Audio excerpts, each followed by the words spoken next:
Was the ball turret gunner on the B-17 Flying Fortress the most dangerous job in the sky during World War II? You've probably seen the movies, heard the stories, and pictured that lone gunner suspended in a glass bubble beneath a giant bomber. The position was incredibly exposed, terrifyingly cramped, and a psychological nightmare. But was it statistically the deadliest? The answer might surprise you. Let's break down why this job is seen as a death sentence. First, the exposure. The gunner was completely isolated in a small plexiglass sand-metal sphere, hanging under the belly of the plane. His only connection to the rest of the crew was a microphone cord.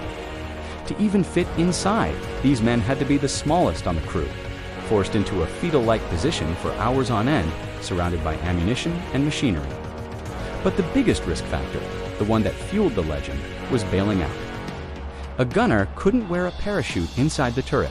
If the plane was critically hit, he had to go through a terrifying sequence. Rotate the guns to face straight down, crank the turret back up into the fuselage, open the hatch, squeeze out, find his parachute. If the turret's mechanism was damaged, he was simply trapped. Making matters worse, if the B-17 had to make a belly landing, the ball turret was often the first part to hit the ground, a death sentence for anyone still inside.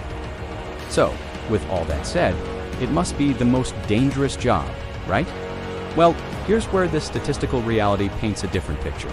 Studies of the 8th Air Force, the primary American strategic bombing force in Europe, have analyzed combat fatality rates.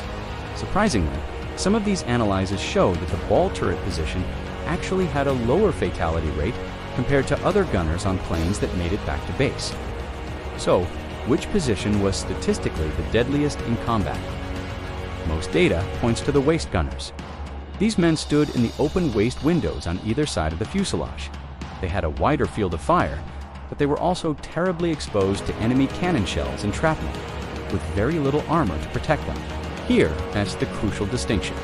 While a waist gunner might have been more likely to be killed by enemy fire during an attack, the ball turret gunner had a dramatically lower chance of survival if the plane went down. Their fate was often sealed the moment the order to bail out was given, but they couldn't escape. It was, without a doubt, one of the most terrifying and lonely jobs in the entire war. Thanks for watching. If you found this piece of history interesting, please hit that like button and subscribe for more deep dives into the past. See you in the next video.